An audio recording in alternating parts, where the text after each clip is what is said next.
Hello friend, आज का हमारा टॉपिक है क्वथनांक का उन्नयन। ठीक, देखिए क्वथनांक क्या होता है। इसको हम डेली लाइफ में देखते हैं लेकिन हम समझ नहीं पाते हैं कैसे। देखिए, हम इस परिभाषा को पढ़ने से पहले हम आपको कुछ चीज़ बता देते हैं, उसके बाद हम इस परिभाषा को पढ़ेंगे तो आपको तुरंत समझ में आ जाएगा। ठीक, देखिए जैसे हम एक बाउल लिए, ठीक, ये मान लेते हैं बाउल ले लीजिए या कंटेनर ले लीजिए। ठीक, अब इसे हम क्या करते हैं, अब इसे हम हीट करते हैं। ठीक, हीट कर देंगे मान लीजिए। ठीक, इसमें हम क्या लिए हैं, इसमें पानी लिए हैं। ठीक, अब देखिए ये जो पानी है, हम इसको जब हीट करते हैं, जैसे हम तुरंत गैस पर पानी रखते हैं तो क्या तुरंत बॉइलिंग होने लगता है? बॉइलिंग मतलब तुरंत क्या उबलने लगता है? नहीं ना। तो क्या होता है, कुछ देर अगर आप देखेंगे तो कभी कभी क्या होता है कि कुछ देर बाद यहाँ से हल्की हल्की इस तरह से वाष्प बनने लगता है। ठीक, आपने जरूर देखा होगा। ठीक, ये देखिए ये वाष्प क्यों बनती है? जब तक हम इसको हीट करते हैं, मतलब जब तुरंत हम इसको मतलब गैस पर रखे रहते हैं हीट होने के लिए, तो क्या होता है कि इसका जो ताप है, ठीक, इसका जो टेम्परेचर है यह वायुमंडल के टेम्परेचर से कम था। ठीक, वायुमंडल के टेम्परेचर से कम था, लेकिन जैसे जैसे हम इसको हीट करते गए, ठीक, वायुमंडल के दाब के बराबर, वायुमंडल में जितना भी ताप है, वायुमंडल का कहे तो दाब है, जब इसका दाब उसके ताप के बराबर हो जाता है और हम इसको लगातार हीट करते रहते हैं, तो क्या होता है, तब यहाँ से जब वायुमंडल का दाब और इसका ताप एक बराबर हो जाता है, तब क्या होता है, फिर उसके बाद उससे अधिक हम अगर इसको ताप देते हैं, समझने की कोशिश कीजिए। देखिए, जब तक हम इसको बॉयल करते रहते हैं, मतलब जब तक इसको हम हीट करते रहते हैं और वायुमंडल का जो ताप है इसके बराबर हो जाता है। ठीक, अब इक्वल हो गया। इक्वल होने के बाद भी अगर हम इसको लगातार हीट करते रहें तो क्या होता है कि तब यह बॉइलिंग पॉइंट के रूप में आने लगता है, मतलब इसमें बॉइलिंग आने लगता है। ठीक, अब देखिए, अब हम इसके परिभाषा को पढ़ेंगे तो शायद आपको समझ में आ जाए। हमने क्या बोला, वह तापमान, ठीक, जिस ताप पर किसी पदार्थ का वाष्प दाब, हम यहाँ पर पदार्थ पानी लिए हैं। ठीक, देखिए क्या लिखे हम, वह तापमान जिस ताप पर किसी पदार्थ का दाब वायुमंडलीय दाब के बराबर हो जाए, वह तापमान पदार्थ का क्वथनांक कहलाता है। क्वथनांक का मतलब ही क्या हुआ कि कब वह उबलना स्टार्ट हुआ, ठीक, उसे ही क्वथनांक कहते हैं। आप इसे 2-3 बार अच्छे से पढ़ेंगे तो आपको तुरंत समझ में आ जाएगा। ठीक, अब हम देख लेते हैं क्वथनांक में उन्नयन मतलब एलिवेशन इन बॉइलिंग पॉइंट क्या होता है।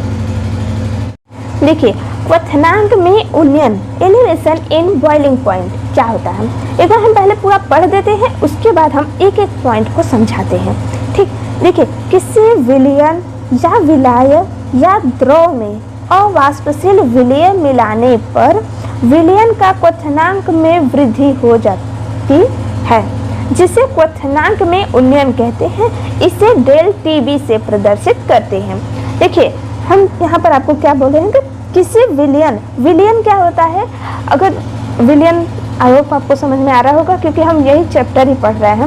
विलयन क्या होता है कि जैसे पानी में चीनी मिला दें तो क्या हुआ, मिल गया, विलयन बन गया। विलायक किस में मिलाएं हम चीनी को, पानी में, तो मान लेते हैं कि वो हम विलायक हो गया। फिर उसके बाद हम द्रव लेते हैं। द्रव क्या होता है, द्रव जैसे पानी हो गया। ठीक, किसी विलयन विलायक या द्रव में अवाष्पशील विलय, ठीक, अवाष्पशील विलय मिलाने पर, जैसे अगर हम पानी को अगर हीट करें तो क्या होगा कि वह 100 डिग्री सेल्सियस पर उसमें बॉइलिंग आ जाता है। ठीक, अगर पानी में अगर हम कुछ और मिला दें, ठीक, जैसे पानी है, पानी में अगर हम कुछ और मिला दें तो उसकी जो बॉइलिंग पॉइंट है, मतलब वो जो ताप पर उबलना स्टार्ट हो रहा था, वो क्या होता है कि वह रुक जाता, मतलब रुकता नहीं, मतलब और अधिक। जैसे मान लीजिए पानी 100 डिग्री सेल्सियस पर उबलता है, तो अगर उसमें हम कुछ और ऐड कर दें तो 100 डिग्री के बजाय वो मतलब 102 या 103 या 104 डिग्री सेल्सियस पर बॉइलिंग हो, वो 100 डिग्री सेल्सियस पर नहीं बॉइलिंग होगा, क्योंकि शुद्ध जल का क्वथनांक होता है 100 डिग्री सेल्सियस पर वह उबलना स्टार्ट करता है। ठीक, आई होप आपको समझ में आ रहा होगा कि जैसे ही हम उसमें अवाष्पशील विलयन मिला देते हैं तो विलयन के क्वथनांक में क्या होता है कि वृद्धि हो जाती है, ठीक, जिसे क्वथनांक में उन्नयन कहते हैं। इसे डेल्टा भी से प्रदर्शित करते हैं, ठीक, यही है इसकी परिभाषा। अब हम कुछ आगे देख लेते हैं। देखिए एनसीईआरटी में कुछ इस तरह शब्द दिए हैं, डेल टीबी हो गया और टीबी नॉट हो गया टीबी। इसका मतलब क्या हुआ, यहाँ पर तो हमने आपको बताया था कि टीबी नॉट से प्रदर्शित करते हैं किसे, क्वथनांक में उन्नयन। तो इसे हम कहेंगे क्या, क्वथनांक में उन्नयन, ठीक। अब ये जो है यह शुद्ध विलायक का क्वथनांक है। टीबी नॉट, नॉट अगर किसी भी शब्द में लगा रहे तो उससे शुद्ध कहेंगे, ठीक, शुद्ध विलायक का क्वथनांक, ठीक। अब ये देखिए टीबी है तो यह क्या हो जाता है हमारा विलयन का क्वथनांक, ठीक, विलयन का क्वथनांक, ठीक। अब देखिए अब हम कुछ देखते हैं। देखिए क्वथनांक में उन्नयन, क्वथनांक में उन्नयन अगर हमें ज्ञात करना है इस फार्मूले के माध्यम से तो हम कैसे ज्ञात करेंगे, ठीक। तब देखिए हम कैसे ज्ञात करेंगे, तब हो जाएगा डेल टी बी, मतलब क्वथनांक में उन्नयन हम ज्ञात कर रहे हैं तो क्या हो जाएगा डेल टी बी इक्वल, ठीक। अब देखिए हम क्या करते हैं, अगर कोई भी मान दिया रहे तो हम अधिक में से कम को घटा देते हैं, यही करते हैं ना। अगर हमें कुछ किसी चीज़ का डिफरेंस ज्ञात करना है, अगर देखिए टी बी नॉट शुद्ध है और टी बी विलयन का क्वथनांक है, ठीक।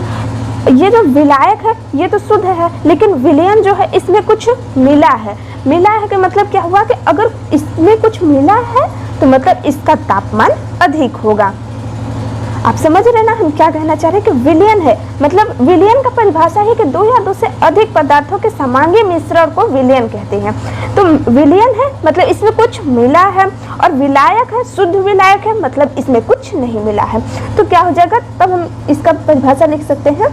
परिभाषा क्या है, formula del T B equal T B minus T B naught, ठीक। अब हम ग्राफ देख लेते हैं कि क्वथनांक में उन्नयन का ग्राफ कैसे ज्ञात करते हैं। देखिए ग्राफ हम ये बनाए हैं जो कि इनकम्प्लीट है, इसे हम कंप्लीट करेंगे। ये जो एक्स एक्सिस है, ये जो एक्स एक्सिस है इसको हम ताप से डिनोट किया, मतलब एक्स एक्सिस में हम ताप को रखे हैं और ये जो वाई एक्सिस है इसमें हम मतलब वाष्प दाब को डिनोट किए हैं, तो यहाँ पर वाई लिख दिए, ठीक। अब यहाँ पर हम लिखे हैं 1.013 बार, जिसे हम कहते हैं 1 एटमॉस्फेयर, मतलब 1 या फिर कह सकते हैं एक वायुमंडलीय दाब, ठीक। अब इसे हम एक रेखा के द्वारा डिनोट कर दे रहे हैं, ऐसे बनाने में आसानी रहेगा, इस तरह से डॉट डॉट डॉट लाइन से, ठीक। अब देखिए ये हमारा तो हो गया वायुमंडलीय वाष्प दाब हो गया, वायुमंडलीय दाब हो गया, ठीक। अब एनसीईआरटी के बुक में अगर आप देखेंगे तो यहाँ पर मतलब मान लीजिएगा जब हम शुद्ध विलायक को अगर हम उसको हीट करेंगे तो क्या होता है, तो मान लेते हैं टेम्परेचर जैसे यहाँ तक, यहाँ पर पहुँचने पर वह तुरंत बॉइलिंग पॉइंट में आ जाता है, मतलब वह पहले हम ग्राफ को कंप्लीट कर लेते हैं। देखिए ये वाली जो लाइन है, मतलब ये रेड वाली जो लाइन है यह विलायक को बताता है, विलायक, ठीक। और ये जो ब्लू वाली है यह विलयन को बता रहा है, मतलब ये विलयन को बता रहा है, ठीक। विलयन का मतलब क्या है, इसमें कुछ मिला है जिस कारण इसका ताप जो है यहीं पर मतलब न उबलकर, मतलब इस टेम्परेचर पर ये जो विलायक है यह मतलब अब इसका बॉइलिंग पॉइंट पास में आ गया, मतलब अब यह बॉइलिंग में आ जाएगा, मतलब उबलने लगेगा। लेकिन विलयन इस ताप पर नहीं उबला, क्यों, क्योंकि इसमें कुछ और पदार्थ मिला था जिस कारण यह इस टेम्परेचर पर मतलब यहाँ पर जाकर उबलना स्टार्ट हुआ। और ये देखिए ये विलायक है, विलायक हम किससे डिनोट किए थे, डेल टी बी नॉट से डिनोट किए थे, यहाँ पर तो उल्टा लिख दिए कलर, ठीक, सही लिखे हैं, पर पेन का यूज़ जो है हम इधर उधर कर दिए, चलिए कोई बात नहीं। अब देखिए यहाँ पर हम विलियन हमारे यहाँ पर बॉइलिंग होना स्टार्ट हुआ, तो क्या हुआ, यहाँ पर हम क्या लिखेंगे, टी बी। अब देखिए, अब इन दोनों का डिफरेंस को हम किससे डिनोट करेंगे, इन दोनों के डिफरेंस को हम डेल टी बी से डिनोट कर सकते हैं, डेल टी बी, ठीक। अब देखिए ये जो है ये विलायक का क्वथनांक है, हम यहाँ पर लिख दे रहे हैं, विलायक का क्वथनांक, ठीक। और ये वाला जो पॉइंट है यह विलियन का क्वथनांक है, विलियन का क्वथनांक, ठीक। देखिए ये विलायक का क्वथनांक है और यह विलियन का क्वथनांक है। इसीलिए परिभाषा में बताया गया था कि विलायक का क्वथनांक कम होता है, अगर उसमें कोई अशुद्धियाँ मिल जाए तो उसका जो मतलब ताप था जिस जगह पर खोलना स्टार्ट हुआ, खोलना कहो या बॉइलिंग होना स्टार्ट हुआ, तो उसका टेम्परेचर बढ़ जाएगा, ठीक। अब इसके बाद हम देख लेते हैं कि क्वथनांक का नियम क्या है, ठीक। देखिए क्वथनांक का नियम क्या है, किसी विलयन के क्वथनांक का उन्नयन, ठीक, किसी विलयन के क्वथनांक का उन्नयन उसके मोलल सांद्रता के समानुपाती होता है। देखिए यहाँ पर हम मोलल बोले हैं, मोलर नहीं, मोलल, ठीक। अब उसके प्रोपोर्शनल होता है, मतलब डायरेक्टली प्रोपोर्शनल होता है, किसके, क्वथनांक में उन्नयन। क्वथनांक में उन्नयन को हम किससे डिनोट किए थे, डेल टी बी से। ये किसके प्रोपोर्शनल है, उसके मोलल सांद्रता के, तो इससे हम प्रोपोर्शनल के साइन को इस तरह डिनोट करते हैं। और ये जो मोलल है हम आपको बता चुके हैं कि मोलल को हम किससे डिनोट करते हैं, स्मॉल m से, ठीक। ये हो गया इसका परिभाषा, इसका नियम है, ठीक। अब देखिए हम मोलल बराबर आपको कुछ बताए थे, याद कीजिए, मोलल बराबर हम क्या बताए थे आपको, WB इंटू 1000 अपॉन MB इंटू WA, ये कुछ बताए थे, ठीक। अब देखिए ये बताए थे कि नहीं बताए थे, इसे अभी थोड़ा साइड में रखते हैं। अभी हम क्या बताने जा रहे हैं इसे देखिए। अब ये जो डायरेक्टली प्रोपोर्शनल है ना, इसे जब हम हटाते हैं तो एक कांस्टेंट यूज करते हैं, मतलब एक नियतांक यूज करते हैं। वह नियतांक हमारा क्या है, देखिए डेल टी बी इक्वल होता है हमारा के बी एम। अब यहाँ पर देखिए हम क्वथनांक, ये जो के बी हम यूज किए हैं मतलब नियतांक के रूप में, इसे कहते हैं, अब यहाँ पर लिख लीजिएगा, के बी इक्वल्स टू हो जाएगा क्वथनांक उन्नयन स्थिरांक, क्वथनांक उन्नयन स्थिरांक, ठीक, क्वथनांक उन्नयन स्थिरांक, ठीक। अब देखिए हम यहाँ पर जो m मतलब मोलर का मान निकाले हैं, इस मतलब यहाँ पर जो m है मोलर ही है, इस मान, ये जो मान है इसको हम यहाँ पर रख दे रहे हैं, तो एक हमारा फार्मूला बन जाएगा। फार्मूला क्या है, देखिए del T B equals to K B. अब यहाँ पर क्या हो जाएगा, W B into 1000 upon M B into W A. अब देखिए ये जो फार्मूला हमारा बना है ना, इसके बेस पर इतने सारे क्वेश्चन बनते हैं ना कि पूछिए मत, ठीक। हम कुछ क्वेश्चन की प्रैक्टिस आप करवा दे रहे हैं। और ये जो के बी है, इसे हमें मतलब फाइंड करने की ज़रूरत नहीं है, हालांकि ये मतलब जिस क्वेश्चन में अगर हमें पूछ दे कि क्वथनांक का उन्नयन ज्ञात कीजिए, तो उसमें के बी का मान दिया रहता है। अगर नहीं दिया रहे तो क्या करेंगे, तब हम आपको बता दे रहे हैं कि तब कैसे इसका मान ज्ञात करते हैं। देखिए के बी ज्ञात करने का तरीका क्या है, के बी इसको टू होता है आर, फिर ब्रैकेट में डेल टी बी नॉट, फिर M upon 1000 del H vapour, vapour के रूप में, मतलब वाष्पदाब के रूप में होता है। अगर हालांकि दिया रहता है क्वेश्चन में Kb का मान, लेकिन अगर नहीं दिया हो तो उसके लिए ये फार्मूला हम यूज करते हैं। ठीक, अब हम कुछ क्वेश्चन देख लेते हैं। देखिए फर्स्ट क्वेश्चन है हमारा, एक सॉसपेन को पात्र कह सकते हैं या फिर कोई बर्तन जैसे हम, एक सॉसपेन में 18 ग्राम ग्लूकोज जिसका फार्मूला है C6H12O6 को 1 kg या 1 kg जल में घोला गया और इसका एटमॉस्फेयर प्रेशर कितना है 1.013 बार। दाब पर यह जल किस ताप पर उबलेगा, मतलब हमसे टेम्परेचर पूछा है। जल के लिए Kb का मान 0.52 केल्विन kg पर मोल है। देखिए हमें क्या क्या दिया है, अभी देखिए ग्राम ग्लूकोज क्या है आप बताइए, सॉल्यूट है या सॉल्वेंट है, मतलब विलेय है या विलायक। तो आपका आंसर क्या आएगा, सॉल्यूट है मतलब विलेय है। तो विलेय हमारा क्या दिया, विलेय है ग्लूकोज, और विलेयक हम किससे डिनोट करते हैं, बी से डिनोट करेंगे।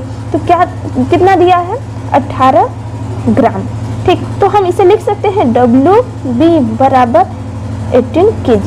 ठीक, उसके बाद क्या है 1 kg जल में घोला गया, मतलब 1 kg, मतलब विलायक हमारा क्या हो गया, विलायक को हम ए से डिनोट करेंगे और वो हमारा हो गया वाटर, और विलेय हमारा क्या हुआ ग्लूकोज, यहाँ पर लिख देते हैं ग्लूकोज C6H12O6। ठीक, अब देखिए इसे हम W ए से डिनोट कर सकते हैं, इक्वल कितना है हमारा 1 kg। ठीक, अब देखिए अब मैं क्या क्या दिया हम, अब Kb का भी मान दिया हम लिख लेते हैं Kb = 0.52 केल्विन kg पर मोल। ठीक, हमसे पूछा है टेम्परेचर क्या होगा, मतलब डेल TB क्या होगा। ठीक, देखिए अभी हम डेल TB का फार्मूला क्या पढ़े हम, डेल TB = Kb × WA × 1000 अपॉन MB × WA, यही पढ़े हैं ना अभी। अब देखिए अब इसमें डेल TB हमें ज्ञात करना है, Kb का मान दिया है, WA का मान भी दिया है 1000 तो हो जाएगा। लेकिन अब ये देखिए MB इसमें क्या होगा, अब इसके मतलब MB ज्ञात करने का हम एक अलग से वीडियो बना चुके हैं, आप उसे देख लीजिएगा। ये हमारा है मोलर मास हम कैसे ज्ञात करते हैं, देखिए ग्लूकोज का हम ज्ञात करेंगे, जिसका होता है हम अभी ज्ञात नहीं करेंगे, हम डायरेक्ट बता दे रहे हैं, MB होता है 180। ठीक, अब कैसे ज्ञात किए आप तो अगर नहीं पता तो आप हमारे उस वीडियो को जाकर देख सकते हैं। ठीक, अब देखिए अब हम सब मान को पुट कर दे रहे हैं, अब इसमें क्या हो जाएगा डेल TB = Kb जो है Kb का मान कितना है 0.52 इंटू WA का मान कितना है 1 इंटू, अब यहाँ पर देखिए सर यहाँ पर WA नहीं रहेगा, WB यहाँ पर रहेगा। ठीक, WB है। अब देखिए यहाँ पर WB का मान कितना दिया है 18, फिर इसके बाद 1000 अपॉन, अब यहाँ पर MB कितना है 180 इंटू WA कितना है 1 kg, लेकिन सबको तो हम ग्राम में ज्ञात कर रहे हैं, तो इसको हम kg में क्यों ज्ञात करेंगे। देखिए जब हम 1 kg को ग्राम में कन्वर्ट करेंगे तो क्या हो जाएगा 10 के घात 3 लिख देते हैं। ठीक, अब ये 10 के घात 3 का मतलब क्या होगा 3 शून्य, मतलब इससे ये कैंसिल हो जाएगा, और इसको जब हम कैंसिल करेंगे तो कितने बार में जाएगा, इसे आप सॉल्व कर लीजिएगा। ठीक, जब आप इसे सॉल्व करेंगे तब क्या आएगा आप हमें कमेंट बॉक्स में ज़रूर बताइएगा। ठीक, आई होप आपको इतना समझ में आ रहा होगा। आज का वीडियो हम यहीं तक रखते हैं। थैंक यू दोस्तों।